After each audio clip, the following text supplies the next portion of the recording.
Hare Krishna. A family for Gita is the next instructor story by Srila Bhaktisiddhanta Sarasvati Thakur. Very nice, very wonderful story. So once, a very nice, elevated spiritual master who was a sannyasi, he instructed his disciple, who was also a sannyasi, that you go to the cave of that mountain and study Bhagavad Gita. So everyday study of Gita, sitting in that cave, was the instruction given by this very elevated spiritual master to his disciple who was a sannyasi. Now this disciple, he went there in the cave and then he was reading Gita and he kept the Gita and he saw that a mouse at night was eating that book, eating the pages of Bhagavad Gita. Then this disciple was thinking that my Guru Maharaj has told me that I should read Bhagavad Gita, but this mouse is eating Gita. What should I do? Then he decided very intelligently that let me go to the nearby village and get a kitten. Let me get a cat. So if the cat is there, the mouse will not come. So he got the cat. After getting the cat, he started thinking, oh, I have to give milk. Every day I have to feed milk to this cat. And he tried getting from nearby village and feeding the milk, and then he was thinking, oh, this is too tedious.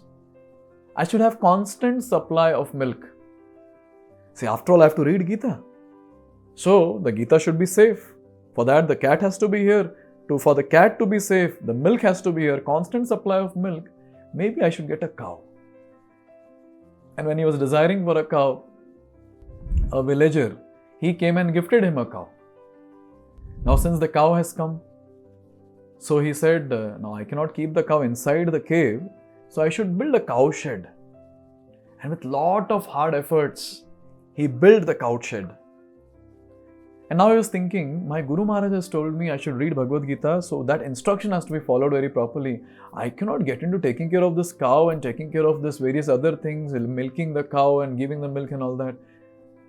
What should I do? Let me keep a cowherd boy here, a cowherd man. So he hired one person. He hired one person just to take care of the cow shed, milk the cow and give the milk.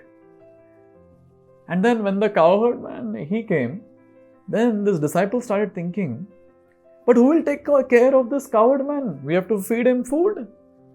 We have to take care of various activities that he is doing. Someone has to supervise. What should I do? After thinking for a long time, then this disciple, who was a sannyasi, he decided, if I get a wife, she will be able to supervise all this, and then I can peacefully sit and read Bhagavad Gita. And guess what? This sannyasi disciple, he got married. And once he got married, what happened?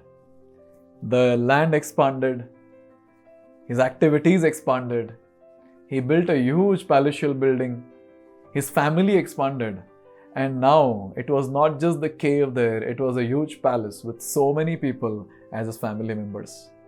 And after a long time, the elevated spiritual master who had given him the instruction to read Gita came back and he saw that, oh, the cave has turned into a huge palace. And then he's seeing so many people. And then he saw his disciple who was a sannyasi now in a different attire altogether. And this spiritual master, he asked his disciple that, you are my disciple? What happened? And at that time this person said, Guru Maharaj, this is the family which I have created for your Gita. Hope you remember. So here we understand a very, very, very important lesson for all the practicing devotees.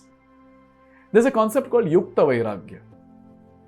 Srila Rupa Goswami, he talks about Yukta Vairagya in Bhakti Rasamrita Sindhu. Anasaktasya vishayan yatharam oyupainjuta nirbandhe Krishna sambandhe yuktam vairagam uchyate. So this particular shloka says that remaining detached from the sense objects, we should utilize the sense objects in the service of the Lord. That is proper vairagya, that is proper renunciation. So many of the times devotees, They try to get various different sense objects, thinking that they are offering it to Krishna, but end up utilizing for their own sense gratification. One thing we have to understand is material senses, they always crave for sense objects. Always. So we might be thinking that, okay, that I am getting these sense objects for the service of Krishna. But one thing we have to understand, that our material senses are so strong that they will grab that sense object for their own sense gratification. Therefore, be it a brahmachari, be it a sannyasi, vanaprastha or a grihastha for that matter, everyone has to follow the injunctions of scriptures very strictly, that only what is needed for the service of the Lord, that has to be accepted. Other things should be rejected. In fact, when it comes to renunciants, it is pretty much strict, that one shouldn't be taking various different things, thinking, oh, I'll utilize in service of the Lord, and unnecessarily keep accumulating. No, it's not allowed. Therefore, it's a very important thing to note that be it grabbing all the sense objects, thinking that I would utilize in service of Krishna, or doing various other activities just to get reputation and fame in the association of devotees. This is all bogus.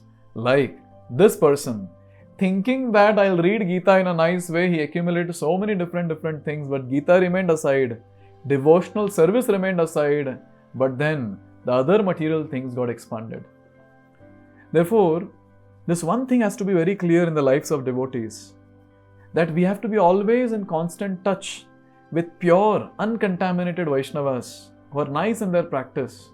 And we should always open our heart to them, and we should openly tell what we are doing and seek their guidance at every step.